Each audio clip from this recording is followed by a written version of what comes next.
Дами и господа, почитувани представници од Владата на Република Македонија, од Министерството за одбрана, почитувани колеги од сегашниот и од претходните состави на парламентот, екселенции, представници на верските заедници, представници на Сојузот на борците, почитувани граѓани. Денеска сме овде на Мечкин камен да оддадеме почит на хероите и линденци кои овде ги положија своите животи и со тоа се вградија во сегашноста која сите ја живееме. Да се поклониме пред авторите на Крушевскиот манифест, документ напишан пред 114 години, но актуелен и денес. Дозволете да цитирам еден дел од него. Цитирам: Елате, браќа муслимани, при нас, да тргниме против вашите и наши душмани. Елате под бајрако на автономна Македонија. Македонија е заедничка наша мајка и викат за помош. Елате да скршиме синџирите на робството, да се куртулиме од маки и страданија. Мили наши комшии, како турци, арнаути, елате при нас, браќа, да се слееме душите и срцата и да се спасиме.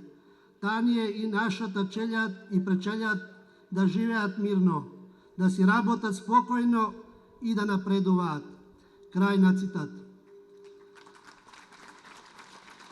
Со ова водачите на Илинденското востание Никола Карев, Гоце Делчев, Даме Груев, Питу Гули и други знајни и незнајни херои покажале дека имале високо развиени цивилизацијски вредности и принципи за заедништво, толеранција и почитување на човековите права и слободи, без разлика на вера, етничка припадност, пол или социјален статус.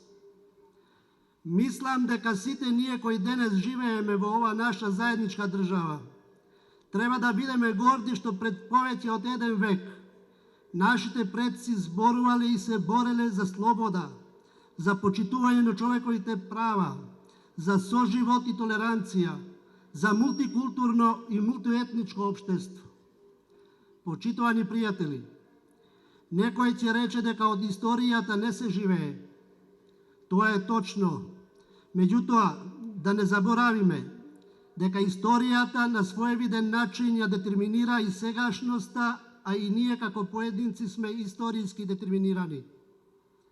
Токму таа историска детерминација, која се темели врз цивилизацијски вредности и принципи на првите илинденци, била мотивација, а јас би рекол и завет на македонците, албанците, турците, власите, србите, ромите, бошњаците и многу други во 1941 година, кои повторно заедно со пушка во рака се бореле и се избориле за својата слобода, но и за победа врз најголемото зло на 20 век – фашизмот.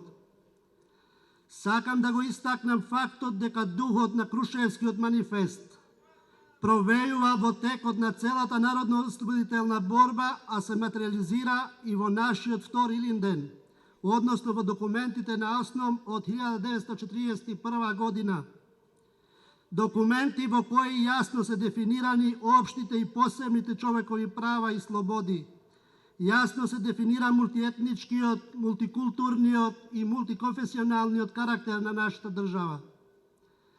Тоа што е особено важно е фактот што со документите на ОСНОМ јасно е дефинирано правото на самобитност, втемелено врз принципите на самоопределување, односно Република Македонија за прв пат се конституира како рамноправна република во рамките на Федерална Југославија.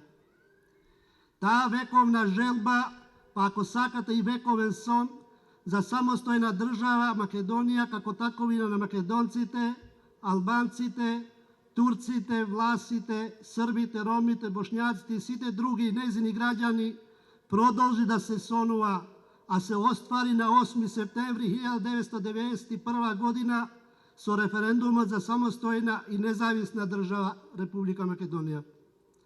А онаа константа која е втемелена во Крушевскиот манифест за мултиетничкиот, мултикултурниот и мултиконфесионалниот карактер на нашата држава е потврдена и во Уставот на Република Македонија. Дами и господа, во овие 26 години самостојност сите заедно поминавме низ повеќе премрежија и кризи. Сепак, тоа што е најважно е фактот што тие премрежија и кризи кај граѓаните, без разлика на нивната етничка, верска, политичка или која било друга разлика, не го нарушија духот на заедништво на соживот. Вредности кои се потврдиле низ нашата заедничка историја, а кои се потврдуваат и во секојдневието, бидејќи ние сме знаеле и знаеме заедно да ги споделуваме и убавите и помалку убавите моменти кои ги носи животот. Ние имаме една заедничка татковина, Република Македонија. И сите ние сме одговорни да ја зачуваме и развиваме за нас и за идните поколенија. Во исто време, сите ние кои живееме тука, или барем мнозинството граѓани, споделуваме уште една заедничка определба, па ако сакате и сон, а тоа е целосна интеграција во Европска Унија и во НАТО. За жал, на патот на остварување на нашите стратешки определби и нашиот заеднички сон стои спор за кој што верувам дека го знаете сите, а го знае и меѓународната јавност. Имаме отворено прашање со нашиот јужен сосед.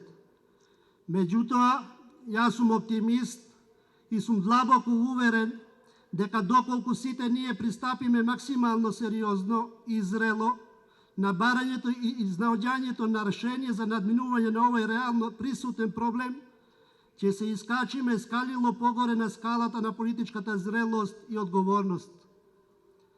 Актуелното парламентарно мнозинство и актуелната влада посветено работат во насока на решавање на ова отворено прашање, во насока на затворање на други отворени прашања со цел што побрзо да може да се посветиме сите на реформите кои се потребни доколку сакаме да се вратиме на така наречената брза пруга за членство во НАТО и почеток на преговорите за полноправно членство во Европска Унија.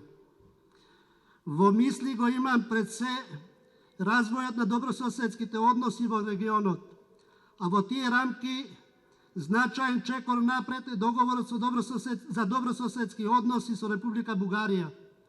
Договор кој вчера го потпишаа премиерите на владите на Република Македонија и Република Бугарија, господата Зоран Заев и Бојко Борисов. Се надевам дека овој договор релативно брзо ќе биде ратификуван во двата парламента, а со тоа верувам дека и како соседи ќе направиме значаен чекор напред во билатералните односи, како и во јакнењето на стабилноста во регионот и неговата евроатлантска перспектива. Почитувани сограѓани, дами и господа, почитувани пријатели, периодот кој следи налага многу работа и сериозни, а може би на прв поглед и тешки одлуки и решенија, кои во еден разумен рок ќе ја покажат придобивката за сите граѓани. Собранието на Република Македонија, тука мислам на сите 120 пратеници и на администрацијата, има капацитет, а верувам и политичка волја да ја исполни својата обврска која произлегува од владиниот план познаат како 369. Убеден сум дека и другите столбови на власт, извршната и судската, исто така имаат капацитет да ги реализираат своите обврски. Сакам да верувам дека последната политичка криза не научи дека не смееме повеќе да ги повторуваме собствените грешки и да продолжиме да живееме во маѓепсан круг кој се манифестира со нестабилна сегашност и нејасна иднина. Верувам дека сите ние полека, но сигурно ги надминуваме некои антагонизми кои немаат корени во нашата заедничка историја, во нашиот вековен соживот и толеранција, а уште помалку во нашите определби за подобра иднина во рамките на европското семејство. Тоа го должиме на сите претходни генерации кои своите животи ги положија за денешна слободна и независна Република Македонија. Но уште повеќе тоа го должиме на идните генерации.